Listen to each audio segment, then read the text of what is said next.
Hey everybody, Ryan Gromfin here, author, speaker, chef, restaurateur, and founder of therestaurantboss.com, as well as restaurantcoachingclub.com. If you're a restaurant owner, operator, manager, highly motivated employee, or just anyone in the restaurant or bar business, you've absolutely landed in the right place, because today I'm going to share with you the top 7 profit exploding menu engineering tips that you could put into play pretty much immediately into your menu to increase profits. I'm going to show you exactly how to do it right here. So what exactly is menu engineering? We hear this term thrown around a lot. Well, it's the art and science of maximizing profits through design and item placement on a menu. And what does all that mean? Well, it's basically our way of influencing customers to purchase what you want them to purchase. There's no Jedi ninja mind tricks here or anything unethical or that's not above board, but we basically want to influence your diners to order the items that you want them to order, whether it be the easiest to prepare or the highest profit, whatever works best for you. We're going to go over all that here in a second.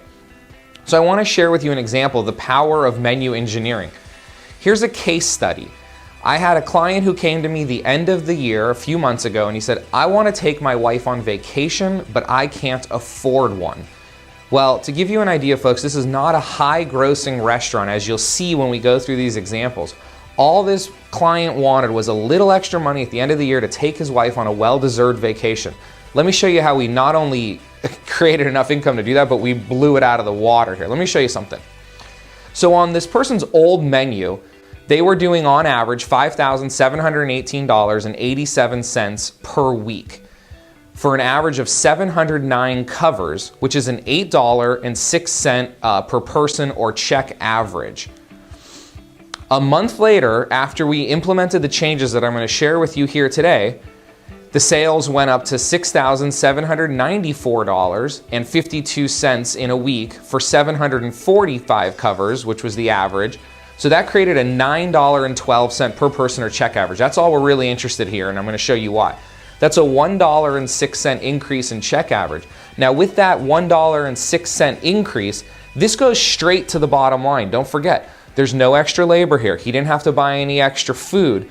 There was no added expenses other than maybe the $40 or $50 it costs to reprint his menus, but he added $1.06 per customer who walked into his restaurant. Let's look at what this will look like over the course of the year here. On an average of 709 covers, again, I'm using the lower of the two averages here. On an average of 709 covers, that's $751.54 in increased sales per week, which is $39,080.08 over the period of 52 weeks or 1 year. I think it's safe to say that this restaurant owner can take his wife on a very, very nice vacation at the end of the year and still have a lot of money left over. And as you saw going through those examples, this restaurant was only doing $6,000 to $7,000 in sales a week. This is not a high volume restaurant, huge grossing restaurant. Imagine these same statistics in your restaurant. How many covers do you do in your restaurant? How much can a little change make? So let's get right into this. Let me share this with you. So my first tips 1 through 5, these are tips that I say any restaurant owner anywhere can do because you don't need to know the cost of your menu items. Most restaurant owners don't know the cost of their menu items. I highly suggest that you do, but if you don't, that's okay. We were still able to have a dramatic impact. Actually, this restaurant owner didn't know the cost of his menu items. And so let me share with you. Tip number 1 is don't put dollar signs anywhere on your menu at all. Tip number 2 is to hide the price in the text. I'm going to show you a visual example of this in a second. Number 3, don't bold the prices. We don't want to draw attention to the prices. We don't want to hide them, but we don't want people to make their first decision based on the price. Step number 4 is to use a smaller font for numbers. Numbers have a way of looking larger than letters do. So you want to bump your font down 1 or 2 points to make them look more even, more the same. And tip number 5, don't use even dollars on your menu. I mean the 16s or $17, unless you're ultra fine dining. If you're high-end fine dining and you're in that $22, $24, $28, $30, $40, $50 range, then the even numbers I think work better. But I'm going to explain to you why we don't want to do that here in a second. So let's take a look. I know this is a little small for you to see, but here's an example of a menu that draws attention right to the price. See all these dashed and dotted lines?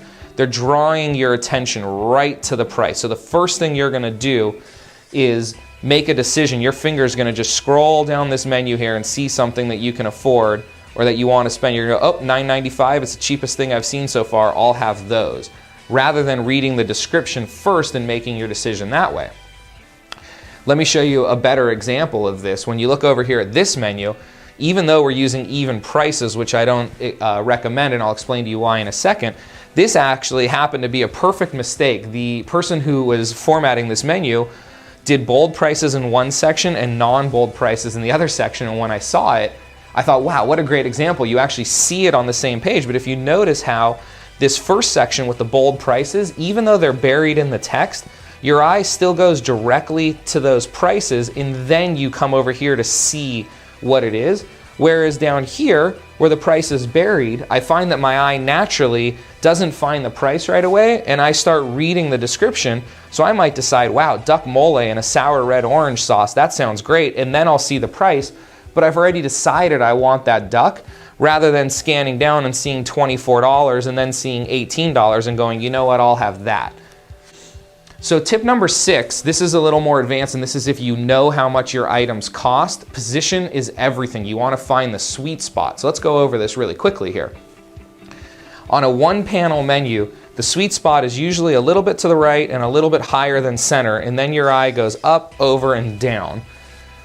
On a two-panel menu, same thing. You kind of find yourself over in the right, maybe upper right of the menu, and then it follows this kind of pattern of kind of zigzagging back and forth. And this was done in studies in the 70s and 80s where they actually had some kind of camera behind a menu, and they could track, and they would track where people's eyes went on the menu. Then on a three-panel menu, this is your prime position or your sweet spot, and it kind of follows the same pattern as the two-panel menu. So I just wanted to give you guys a quick one on kind of positioning here. And then tip number 7, again, this would require you to know how much your items cost.